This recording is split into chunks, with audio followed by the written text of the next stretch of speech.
오늘 우리에게 주시는 말씀은 로마서 12장 1절부터 5절까지 말씀이 본문이고, 설교의 제목은 산 제물로 살기라는 제목으로 말씀을 나눌 겁니다. 산 제물로 살기라는 제목으로 말씀을 나눌 겁니다.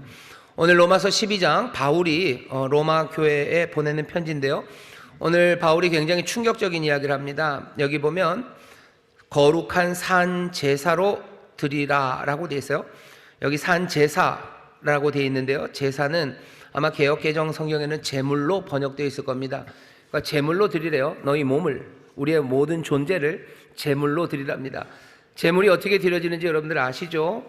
짐승들, 양이면 양, 아니면 소면 소를 죽입니다. 그래서 각을 떠서 하나님 앞에 내어 드려요. 충격적이죠. 너희를 제물로 하나님 앞에 드리래요. 그게 바울이 오늘 우리에게 전하는 충격적인 말씀입니다. 오늘 이 충격적인 바울의 이야기는 사실은 예수님의 말씀을 그대로 따라한 겁니다. 지난주에 우리는 예수님으로부터 충격적인 이야기를 들었어요. 뭐냐면 자기 십자가를 지고 나를 따르래요.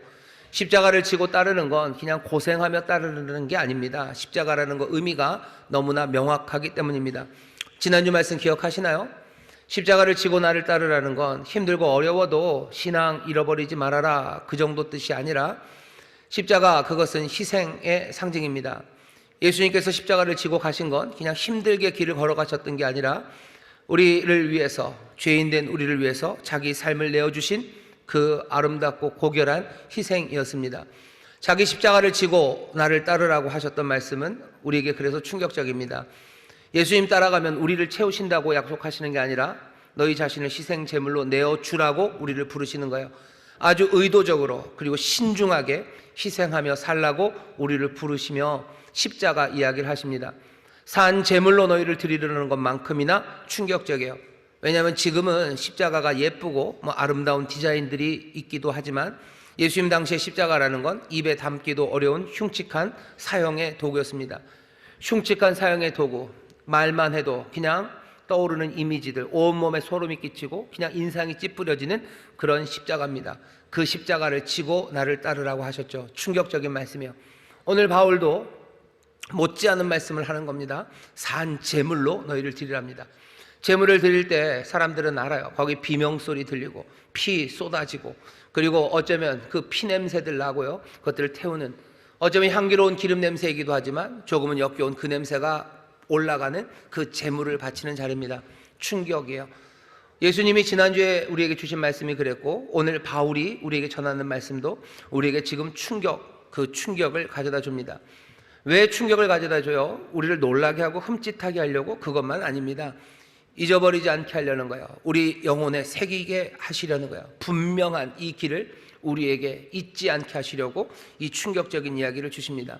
그 의도가 분명하니 우리 이 말씀을 듣는 우리는 이 말씀을 절대로 잊으면 안 됩니다. 여기 그 제물이 타는 냄새들, 그리고 그 비명소리들이 우리에게 들려와야 되고, 십자가, 그것을 말할 때 온몸에 소름이 끼쳤던 그 싸함과 그리고 우리의 마음을 쿵쾅대게 했던 그 가슴 떨림이 오늘 이 말씀 가운데 들려져야 합니다. 산 제물로 너희를 드리래요. 이게 오늘 우리에게 주시는 말씀입니다. 바울이 그냥 갑자기 예수님 따라 한 건가요? 아니요. 예수님이 하시는 이 말씀, 또 바울이 했던 이 이야기는 하나님 우리 아버지의 뜻과 어긋나지 않습니다. 아버지도 우리에게 이런 말씀을 하셔요. 우리가 읽은 로마서 12장 조금 앞에 8장에 보면 참 유명한 말씀이 있습니다. 제가 읽겠습니다. 8장 28절서부터 읽겠습니다. 죄송합니다. 29절입니다. 하나님이 미리 아신 자들로 또한 그 아들의 형상을 본받게 하기 위하여 미리 정하셨으니 이는 그로 많은 형제 중에서 맏아들이 되게 하려 하심이라. 또 미리 정하신 그들을 또한 부르시고 부르신 그들을 또한 의롭다 하시고 의롭다 하신 그들을 또한 영화롭게 하셨느니라. 정하시고 부르신 이들을 의롭게 하실 거예요. 그리고 그들을 영화롭게 하십니다. 영광 가득하게 하셔요. 그리스도가 가진 그 모든 풍성함을 누리게 하셔요. 그것이 하나님이 작정하신 바입니다. 그런데 그 귀한 삶, 그 그리스도와 함께하는 그 영광, 그 영화로움을 누리게 하기 위해서 하나님이 또 작정하신 뜻은 뭐냐면요, 우리로 하여금 하나님의 아들, 그 아들의 형상을 본받게 하기 위해서 하나님께서 그 뜻을 마음에 품으셨어요. 아들의 형상, 그 아들의 형상을 본받습니다. 여러분들 그 아들이 누군지는 아시죠? 예수 그리스도입니다. 예수 그리스도의 형상을 본받는 건 무슨 뜻일까? 우리의 삶이 어떻게 바뀌길 원하셔요? 하나님이 바라시는 바는 우리가 그 아들의 형상을 담기 원하는데, 본받기 원하는데, 우리가 알고 있는 그 아들의 형상, 가장 유명한 형상은 십자가의 형상입니다. 십자가에 못 박힌 모습이에요. 8장 29절 말씀이 그냥 부드러워 보여요. 그 아들의 형상. 그럼 여러분들 그 아들, 그럼 예수님 그 그림이 나오죠. 그림들이 많습니다. 성화. 그래서 나도 예수님 닮았으면 좋겠다. 예수님은 곱슬머리인데 내 머리도 그렇게 곱슬이었으면 좋겠고, 약간 금발이던데 금발이었으면 좋겠고, 게다가 예수님 코도 눈도 멋지시고, 게다가 뚱뚱한 예수님은 없어요. 리인하시죠. 그 아들의 형상, 예수님 닮으면 좋겠다. 여러분들 그렇게 생각하십니까? 그 아들의 형상, 우리가 알고 있는 가장 잊을 수 없는 형상, 그리고 성경은 가장 아름답고 영광스러운 형상은 십자가, 거기에 못 박혀 달리신 바로 그 아들의 형상입니다. 하나님이 우리를 부르셔서요, 우리를 누구를 닮게 하셔요? 그 아들의 형상을 닮게 하신대요. 그 얘기는 하나님이 우리가 그 십자가에 달리셨던 그 아들의 형상, 그것 닮기를 원하셔. 예수님 그러니 뭐 하라고 하시는 거예요? 나의 제자가 되려거든 십자가를 지고, 자기 십자가 지고 나를 따라오라고 하죠. 바울은 뭐라고 그럽니까? 너희 몸을 거룩한 산제사로 드리라라고 말합니다. 같은 그림이에요. 충격적이지만 같은 그림을 우리에게 계속해서 그려주고 있습니다. 우리 교회가 올해 이 제자 삼는 교회, 가서 제자 삼는 교회가 되기를 원합니다. 정말로 우리가 예수님을 제대로 따라가야지 우리가 제자 삼는 일을 할 수 있습니다.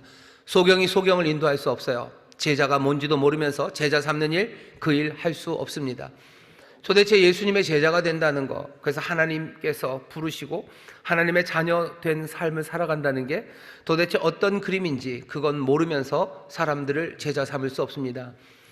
오늘 말씀이 우리에게 분명하게 알려줘요. 여러분들 가서 제자 삼기 위해서 누군가에게 복음을 전할 때, 예수님 따라갑시다 라고 말할 때, 하나님의 자녀가 됩시다 라고 말할 때 여러분들 분명히 이 그림을 전하셔야 됩니다. 우리가 아들의 형상을 닮을 거예요. 우리 예수님 닮아서 할 겁니다.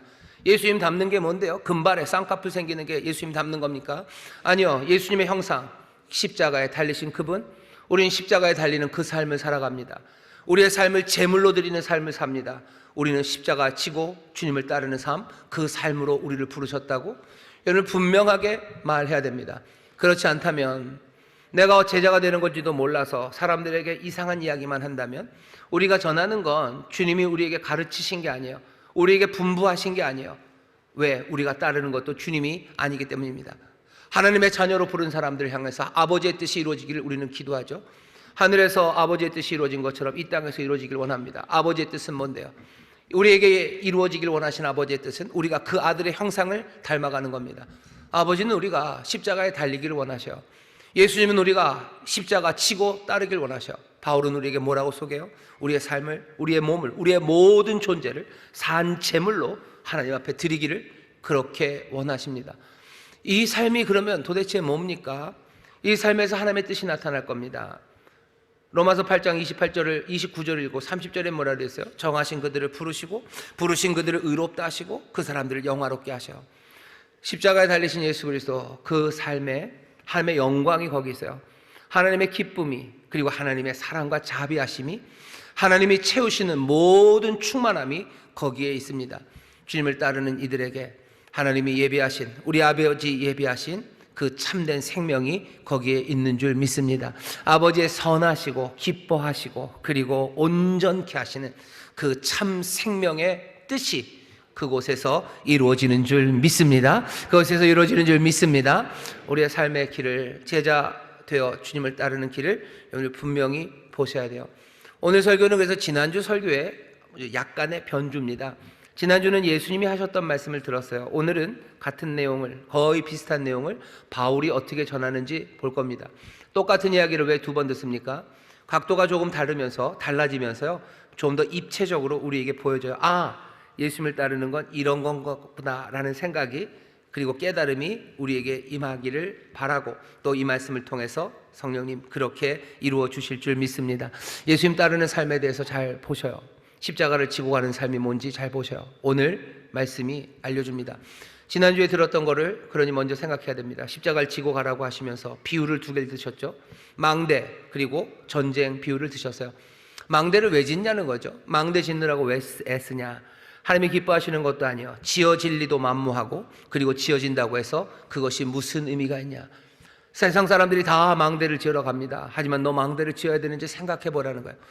모든 민족이 다 전쟁을 생각합니다. 로마와 싸워서 땅을 차지해야 된대요. 하지만 그것이 정말로 하나님의 뜻이냐, 그게 의미 있냐, 될 법이다 하냐, 그것이 너에게 생명을 줄 거냐, 아무 생각 없이 왜 망대를 짓는 사람들 쫓아가고, 왜 전쟁을 준비하는 사람들 쫓아가냐고. 따라가고 쫓아가야 되는 건 누구예요? 소금의 삶이에요. 소금, 선한 것, 그거 맛 잃으면 다시 그 맛 찾을 수 없는데, 예수님 따라가면서 망대도 짓고 전쟁도 할 수 있다고? 아니요, 되지 않습니다. 예수님 따라가면서 잠깐 멈췄다가 다른 데 갔다가 가면 된다고? 소금이 맛을 잃으면 소금, 그것을 무엇으로 짜게 합니까? 될 법하지도 않은 일이에요. 귀 있는 자는 들으라고 말씀하셨어요. 이 경고의 말씀 들어라. 망대를 쫓는 일 어서 멈춰야 돼요. 전쟁, 그거 따라가는 일, 그거 멈춰야 됩니다. 좀 생각 좀 해보라고. 그 일을 가는 게 가당키나 하냐고 예수님 말씀하셔요. 그러며 분명히 하시죠. 미워하고 십자가 치고 모든 것 버리고 나를 따르라고. 그것이 정말로 너희에게 주는 참된 생명, 아버지의 은혜의 약속이 있는 그 길이라고 우리에게 말씀하셨습니다. 오늘 바울도 똑같은 이야기를 해요. 잘 들어보십시오. 우리를 산 제물로 하나님 앞에 드리는 거, 예수님 닮아가는 삶입니다. 이 삶을 이루기 위해서 바울이 우리에게 요구하는 바는 두 가지입니다. 명령이 두 가지가 나와요. 첫 번째, 제가 읽겠습니다. 1절부터 읽겠습니다. 그러므로 형제들아, 내가 하나님의 모든 자비하심으로 너희를 권하노니 너희 몸을 하나님이 기뻐하시는 거룩한 산 제사로 드리라. 이는 너희의 드릴 영적 예배니라. 어떻게 해야 됩니까? 첫 번째 명령입니다. 너희는 이 세대를 본받지 말아라 입니다. 이 세대를 본받지 말래요. 이 세대는 어떤 세대인데요? 아마 현재 살고 있는 그 세대이기도 하지만, 이 세대라고 바울이 말했을 때 첫 번째 마음에 드는, 그리고 알고 있었던 이 세대라는 생각은요, 이 세대는 하나님에 대해서 반항하는 세대입니다. 유대인들은 그렇게 생각했어요. 유대인들이 이 세대, 이 시대라고 말할 때는요, 이 시대는 하나님 앞에 반역하는 세대예요. 하나님 앞에 반항하니 당연히 타락하는 세대고, 당연히 죽음이 판을 치는 세대가 이 세대입니다. 그러면 이 세대만 있습니까? 저 세대는 없습니까? 저 세대라고 말하진 않아요. 그 대신 저 세대가 있어요. 대비되는 세대는 오는 세대입니다. 이 세대, 이 시대가 있고요, 오는 세대, 오는 시대가 있어요. 오는 시대는 무슨 시대입니까? 하나님께서 그 자비하심과 그 능력으로 이 세상과 인간들에게 새 생명을 주시는 시대예요. 새 생명을 주시되 영원히, 그리고 단번에 주시는 세대예요. 그 생명은 하나님의 의로 가득하고 기쁨과 그리고 평화로 가득한 생명, 그 생명을 영원히 단번에 주시는 세대입니다. 그러니 오는 세대는 놀라워요. 하나님이 자비하심으로 이 세상과 인생들에게 의와 평강과 기쁨 가득한 그 놀라운 생명을 단번에 영원히 주시는 그 세대가 옵니다. 거기에 대비되는 이 세대는 하나님 앞에 반역하고 반항해서 타락과 죽음, 그것이 판을 치는 세대예요. 바울이 얘기합니다. 이 시대를 본받지 말래요. 이 시대를 본받지 말라고. 이 시대의 패턴이 있어요. 이 시대가 살아가는 방식이 있어요. 하나님을 거역하는 방식입니다. 그래서 결국은 죽어가는 방식이에요. 반대로 말하면 지금 이 시대, 사람들이 살아가는 이 시대는 뭔가 패턴이 있고 따라가는 삶의 방식이 있지만, 그 모든 것들은 하나님에 대한 반역이고, 그러니 타락하고 죽음으로 이끌어 갑니다. 바울이 오늘 우리에게 전하는 말이에요. 예수님이 전에 얘기하셨던 건 그런 거죠. 자기 십자가를 지고 나를 따라오라고 하셨어요. 나를 따라와야 돼요. 이 시대를 쫓아가는 것 아닙니다. 이 새로운 세대를 가져다 주시는 예수님 따라가는 것처럼 바울은 여기서 뭐라고 얘기합니까? 이 시대를 본받지 말랍니다. 사랑하는 성도 여러분들, 이 시대를 따라 살지 마시기를 주의 이름으로 축원합니다. 주의 이름으로 축원합니다. 옆에 있는 분들에게 얘기해 주세요. 이 세대를 본받지 맙시다. 이 세대를 본받지 맙시다. 예수님 따라 사는 삶은 그런 겁니다. 나를 산 제물로 드리는 거, 내가 십자가 거기 달리는 거, 의도적으로 희생하고 몰래 숨어서가 아니라 온갖 모욕과 수치를 다 감당하며 살아가는, 자기 십자가를 지고 사는 삶은요, 이 세대를 본받지 않는 삶이에요. 여러분들이 이 세대를 본받지 않으면 당연히 수치와 모욕을 당할 겁니다. 왜? 이 세대는 우리에게 이렇게 생각하라고 우리에게 강요해요. 이렇게 생각해야 돼요. 이런 생각해야 돼요. 이렇게 행동해야 돼요. 이렇게 살아야 돼요. 라고 이 시대가 우리에게 그 본을, 패턴을 정해주고요. 그리로 밀어붙여요. 우리가 그 본받지 않으면 우리는 모욕당할 겁니다. 수치당할 거예요. 그리고 결국은 매맞는 자리, 아니면 거짓으로 욕먹는 그 자리에 우리가 가게 될 겁니다. 십자가를 지는 삶, 산 제물로 내 삶을 하나님 앞에 드리는 삶은, 그러니 이 세대를 본받지 않으며 하나씩 이루어지기 시작합니다. 이 세대가 도대체 어떤데요? 이 세대에 대한 여러 가지 설명들이 있지만 가장 분명하고 그리고 우리에게 와닿는 건 디모데후서 3장에 있는 말씀입니다. 디모데후서 3장 1절부터 2절까지만 제가 읽겠습니다. 네가 이것을 알라. 말세에 고통하는 때가 이르리니 사람들은 자기를 사랑하며 돈을 사랑하며 자긍하며 교만하며 회방하며 부모를 거역하며 감사치 아니하고 거룩하지 아니하며, 쭉 이어서 4절까지 나옵니다. 이 세대는 어떤 세대예요? 자기를 사랑하는 세대입니다. 자기를 사랑하고 돈을 사랑해요. 그래서 자긍합니다. 교만한 세대예요. 자기를 사랑하죠. 내 유익을 따라 살아갑니다. 내 유익을 따라 살아가요. 그리고 나 높이는 거, 그게 좋아요. 요한 1서식으로 말하면 뭐예요? 육신의 정욕을 따라, 안목의 정욕을 따라, 그리고 이 세상의 자랑을 따라 살아가는 세대입니다. 나의 유익을 따라 요새가 그렇게 삽니까? 예, 그렇게 삽니다. 자기 이익 따라 살아갑니다. 내게 유익이 안 되는 거, 그거 내가 애쓰고 수고할 필요 없습니다. 돈을 좋아합니까? 예, 돈 좋아합니다. 돈으로 살아갑니다. 얼마 전에 마크 맨슨이라고요, 미국에서 신경 끄기의 기술인가요? 베스트셀러 쓴 사람이 와서 유튜브 하나를 올려서 꽤 회자가 됐었어요. 발칙한 사람이죠. 세계에서 제일 우울한 나라가 우리나라랍니다. 와서 왜 이 나라가 이렇게 우울해졌는지를 한번 알아보겠다고 이렇게 찍어온 게 있었어요. 거기 보면 대한민국이 세계에서 제일 우울한 나라가 된 이유는 두 가지라죠. 하나는 유교 문화가 갖고 있는 폐해만, 그리고 자본주의가 갖고 있는 단점만 아주 극대화, 최고로 극대화한 나라가 대한민국이에요. 그러니 대한민국이 세계에서 제일 슬프죠. 왜 그것이 극대화됐는데 슬픈 나라가 됩니까? 왜 우울하고 왜 사람들이 소망이 없고 절망하는 나라가 됩니까? 이 폐해 때문에 대한민국은 어느 나라보다도 경쟁이 심해요. 경쟁의 압력이 너무너무 많아요. 몽땅 갔든지 몽땅 잃어버리든지 극단적인 생각들 거기에 빠져들어가요. 거기에 편승해서 앞서가는 사람이나 뒤로 밀려가는 사람이나 모두가 다 평안함을 잃어버려요. 앞서간 사람들을 유지하기 위해서요. 왜? 전부 아니면 다 잃어버릴 거예요.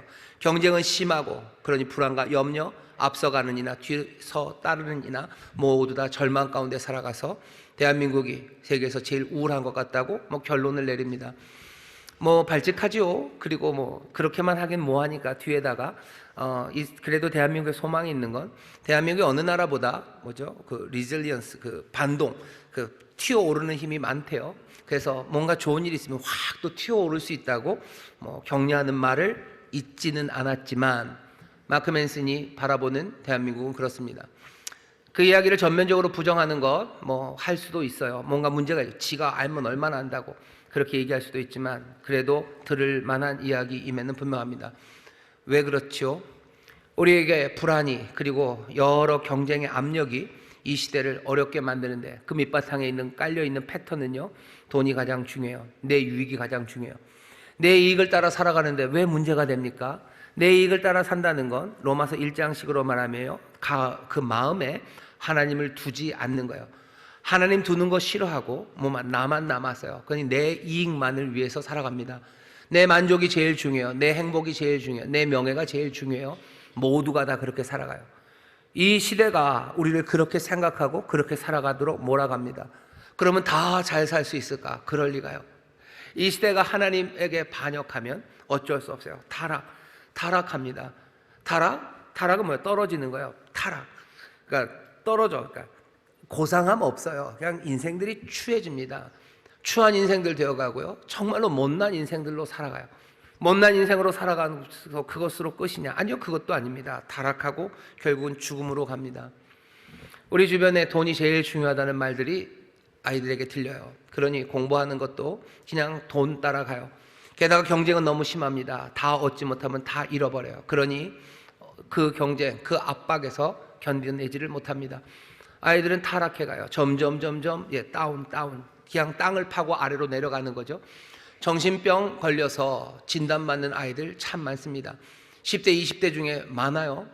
그냥 약만 먹는 거 아니에요. 그냥 무슨 뭐 그림이나 그리고 MBTI에서 너는 뭐 좋은 말 듣는 정도가 아니라 병동에 입원되어 있는 어린아이들, 젊은 아이들이 참 많습니다. 10대, 20대가 전체 정신병동에 입원되어 있는 사람들 중에 20%가 넘는데요. 어른들보다 훨씬 더 많은 어린아이들이 지금 정신병동에 있어요. 누구보다도 파릇파릇해야 되는 애들 아닙니까? 소망 가득하고. 왜 얘네들이 그렇게 약을 먹고 거기 갇혀 있어야 됩니까? 왜 그런 거예요?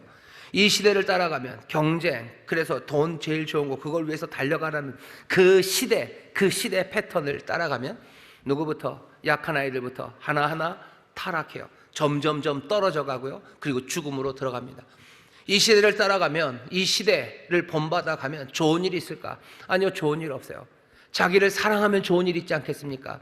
아니요, 자기를 사랑하면 좋은 일이 있을 거 천만에. 자기를 사랑하기 시작하면 세상은 엉망이 되어갑니다. 사람들은 마구 이혼하기 시작해요. 왜 이혼합니까? 자기를 사랑해서 그러는 거예요. 참아내고 뭔가 희생하고, 아니요, 내 만족이 없는데 내가 이 결혼을 통해서 내가 결혼해서 내가 얻는 게 없는 거예요. 내가 얻는 게 없으니까 이혼하는 거고요. 얻는 게 없으니까 결혼하지 않는 겁니다. 아이를 낳지 않는 이유는 뭐예요? 내게 유익이 없기 때문이에요. 내게 경제적으로도 유익이 없고요. 내가 무슨 나 자아를 실현하는데도 유익이 없고요. 내게 유익이 없죠.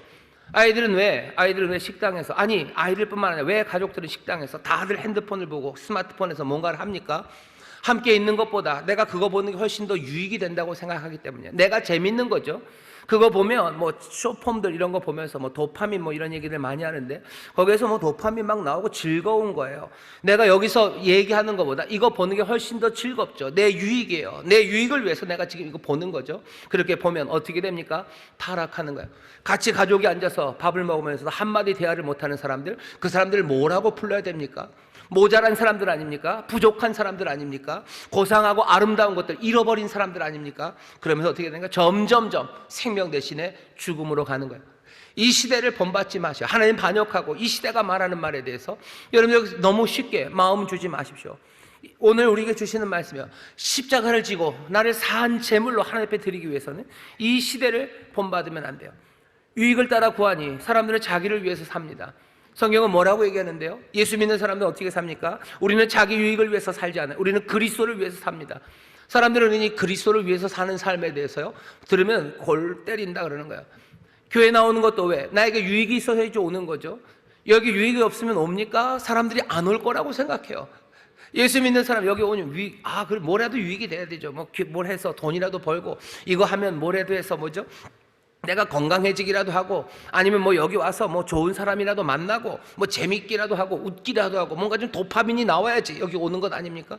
내가 신앙생활하는 것도 내 유익을 위해서 하는 거예요. 그렇게 되면 예수님 따라가는 겁니다. 산 제사를, 내가 산 제물로 내 삶을 드리는 겁니까? 하나님의 뜻이 우리의 삶에 그리스도의 영광으로 가득 채우시려는 그 선하시고 기뻐하시고 온전하신 뜻이 여기에서 확인이 됩니까? 확인 안 되는 겁니다. 예수 믿는 사람들에게도 세상의 패턴이, 이 시대가 우리에게 요구하는 바, 그것들을 그냥 마구잡이로 따라가는 사람들이 있어요. 예수님 따라가는 겁니까?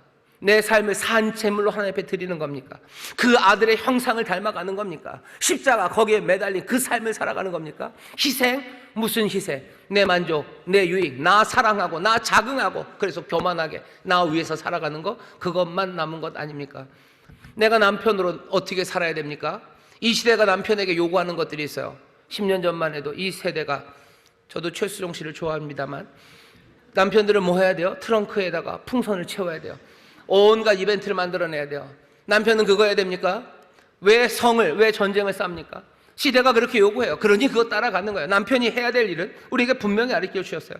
예수 그리스도, 우리 사랑하는 주님이 교회를 사랑하신 것처럼 그렇게 모든 것들을 내어주는 사랑으로 몽땅 다 희생하며 너 아내 사랑해라, 그거 하라고 하시는데 시대 따라가는 거예요. 그냥 이벤트 해주는 남자면 되는 거죠. 아이들에게 자상하면 되는 거예요. 애들이랑 놀아주면 되는 거예요. 애들이랑 축구해주면 되는 거고, 애들이랑 낚시 가고 등산 가면 되는 겁니다. 그게 이 시대가 우리에게 요구하는 거예요. 애들과 놀아줘서 애들이 그래서 파릇파릇하게 자라납니까? 우리는 뭐라고 얘기하셨는데, 그거 아니고 너 부모들은 자녀들에게 들어라 이스라엘아, 너 하나님 사랑하고 전심으로 하나님 사랑하고 네 자녀들에게 이 말씀 가르쳐라. 주의 교양과 훈계로 양육해라. 그 일에 힘써야 되는데 그것 말고 이 시대를 따라가는 거예요. 이 시대를 따라갑니다. 이 시대를 따라가면서 그거 따라가지 못해서 억울해하고요, 그거 따라가지 못해서 또 실망하고요, 또 따라가도 더 그거 어떻게 제대로 못 따라갔나 그거 살피면서 가는 거예요. 성을 지으며 망대를 지으며 수고합니다. 하지만 지어질 리가 있습니까? 아니, 지어진다들 그게 무슨 의미가 있습니까? 아무 의미 없다고, 시대를 쫓아가지 말라고, 시대 본받지 말라고 우리에게 말씀하시는 거예요. 시대 본받지 마십시오. 목사들에게도 뭐 바라는 바가 있겠죠. 시대가 바라는 바가 있을 겁니다. 목사는 어때야 돼요? 담임 목사는 뭐 교회 부흥시켜야 돼요. 뭐 성도들을 뭐 좀 마음 좋게 해야 되고, 담임 목사가 성도들 마음 좋게 하고 교회 부흥시켜야 되고, 그런 얘기 하신 적 없어요. 이 시대는 그렇게 말하는지 몰라요. 하지만 목사는 뭐 하면 돼요? 하나님 말씀 가르치면 돼요. 하나님 말씀 가르치고 전심을 다해서 예수 그리스도 선한 목자가 그러셨던 것처럼 생명을 양들을 위해서 내놓으면 돼요. 그거 양들 내놓고 그거 복음 말하면 돼요. 그거 말고 따라야 될 게 있습니까? 아니요, 따라야 될 게 없어요. 그런데도 불구하고 정말로 시대를 쫓지 않고 제대로 가야 되는 길 쫓는 거, 그 일이 쉽지 않습니다. 그 일이 쉽지 않아요. 왜? 공중권세 잡은 자들이 우리의 마음을, 우리의 생각을 뒤집어내고요, 이 시대의 영이 우리에게 정말로 정신없이 우리를 공격하기 때문이에요. 성령의 도우심 없이는 안 됩니다. 성령님 우리를 도우셔서 전신갑주있지 않으면 안 됩니다. 이 모든 싸움을 싸운 후에 제대로 서기 위해서 하나님의 말씀으로, 구원으로, 진리로, 성령의 검으로 우리가 무장되지 않고는 이 일 할 수 없어요. 우리가 주님을 따르는 거, 자기 십자가를 지고 따르는 거, 아들의 형상, 그 십자가의 형상으로 살아가는 거, 내 몸을 하나님 앞에 거룩한 산 제물로 드리는 그 삶은, 그러니 처절할 수밖에 없는 겁니다.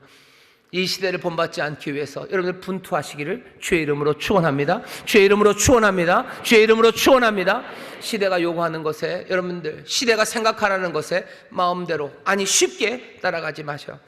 하나님을 마음에 두기를 싫어하는 사람들, 자기의 유익, 자기 만족, 자기 행복, 그것 구하며 돈이 가장 중요하다는 세상, 그 세상 따라가면 안 됩니다. 이게 명령이에요. 그게 자기 십자가를 지고 가는 것입니다.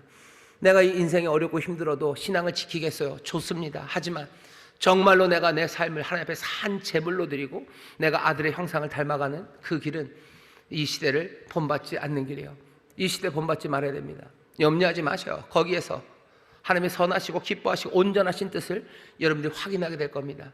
내게 참 생명을 주시고 나로 아들의 형상을 닮아 그 영광 누리게 하시는 그 놀라우신 아버지의 뜻, 아버지의 바람, 아버지의 그 흔들리지 않는 의지, 그 섬세하시고 아름다우시고 풍성하신 뜻이 정말로 이 세대를 본받지 않는 가운데 우리의 삶에서 분명히 분별되기를, 분명히 확인되기를 바라고 그렇게 될 줄 믿습니다. 그 다음에 뭐라고 되어 있습니까? 2절 말씀 계속 읽겠습니다.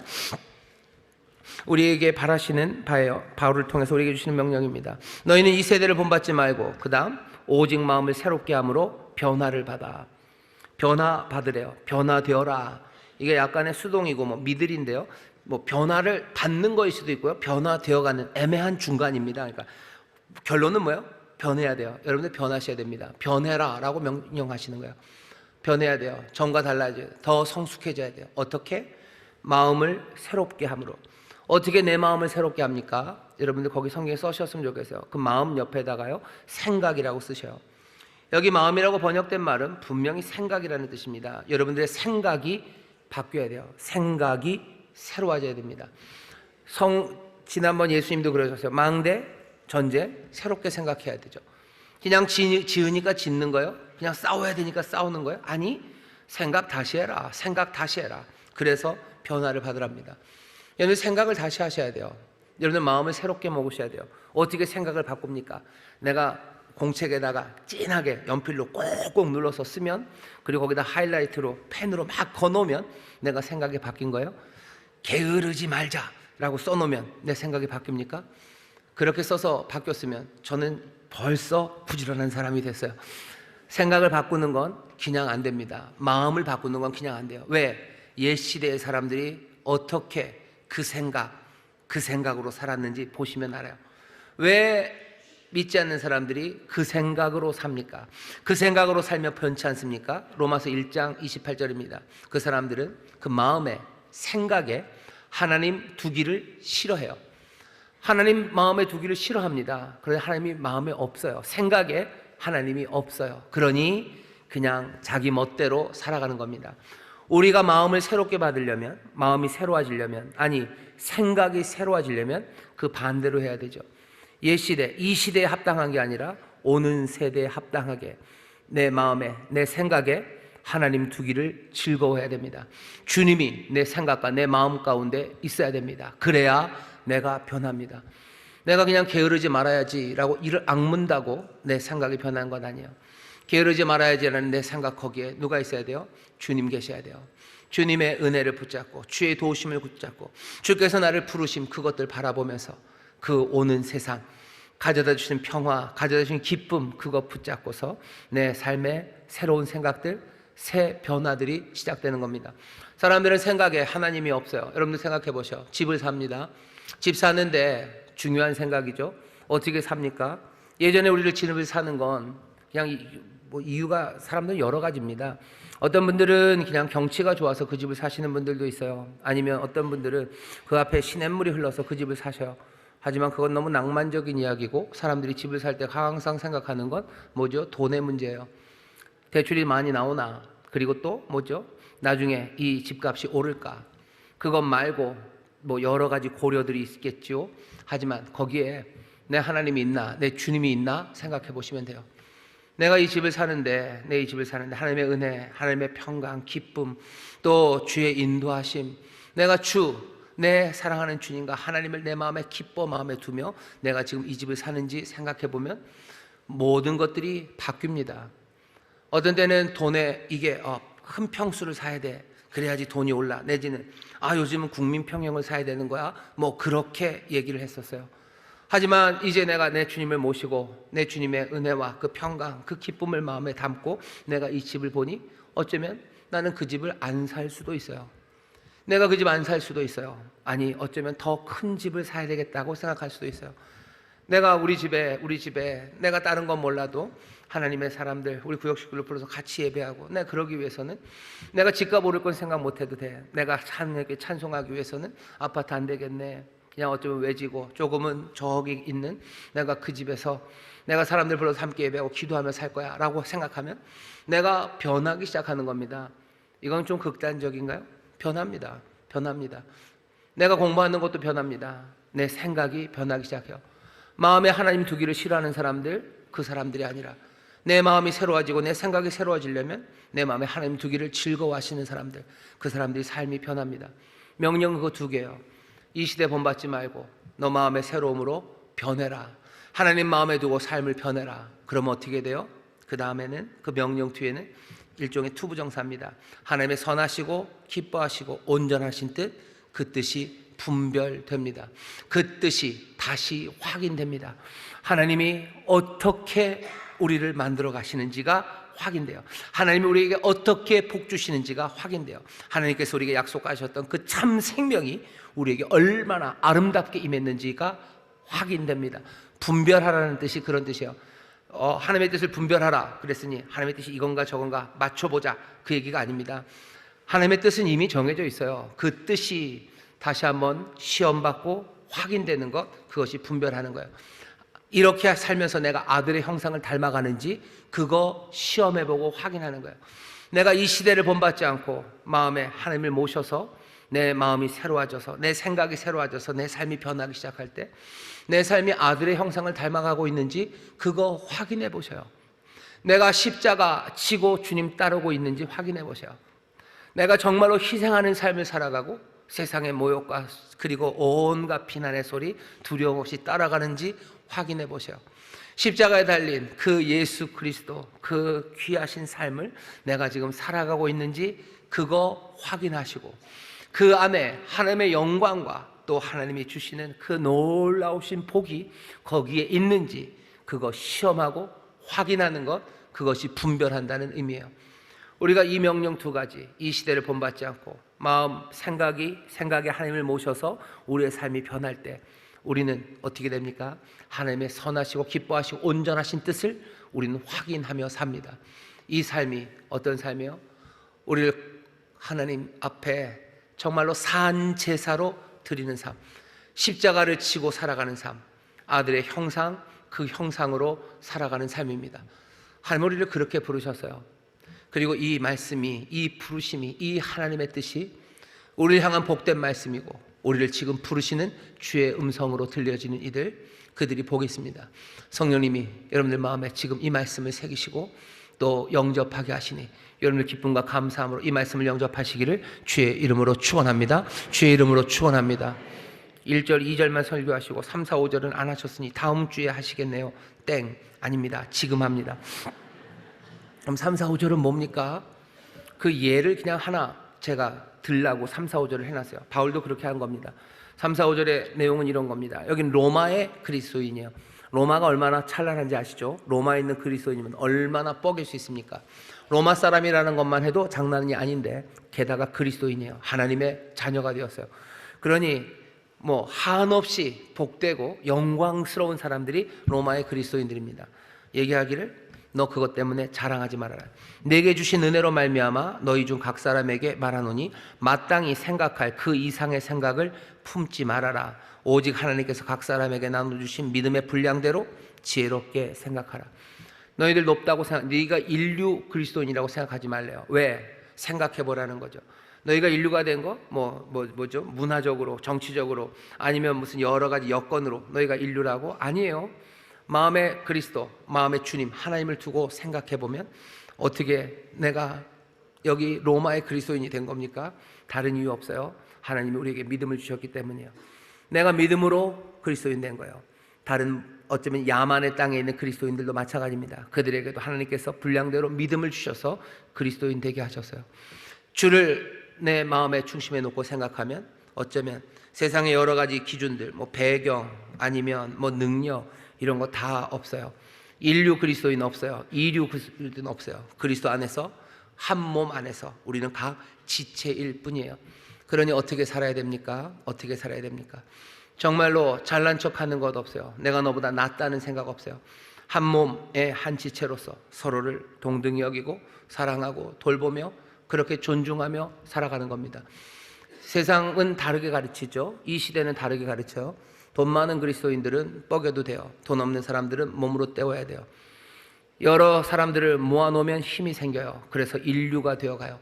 하지만 함께 뭉칠 수 없는 사람들은 별것 아닌 그리스도인들로 살아가죠. 그러니 계속해서 자긍하게 만드는 교회 안에서의 움직임들, 그렇게 갈라놓는 시도들, 세상은 우리에게, 이 시대는 우리에게 그런 생각과 그런 행동들을 요구합니다. 이 시대를 본받지 마셔요. 교회 안에서 이 시대를 본받지 마셔요. 교회는 세상은 가진 것 아니면 배경 이런 것들로 부러워하고 그리로 가려고 합니다. 질투하고 또 억울해하고 그래요. 금수저 은수저 얘기를 왜 합니까? 그 얘기하는 이유는 그냥 부럽기 때문이에요. 억울하기 때문이에요. 부러움과 억울함으로 살아가라고. 거기가 높은 곳 가지 못하면 억울한 인생이라고 이 시대가 우리에게 그렇게 생각하고 행동하라고 요구하는 거예요. 우리는 이 시대를 본받습니까? 아니요, 이 시대 본받지 않습니다. 우리는 마음을 새롭게 함으로 변화를 받아 정말로 하나님의 선하시고 기뻐하시고 온전하신 뜻이 무엇인지 확인할 겁니다.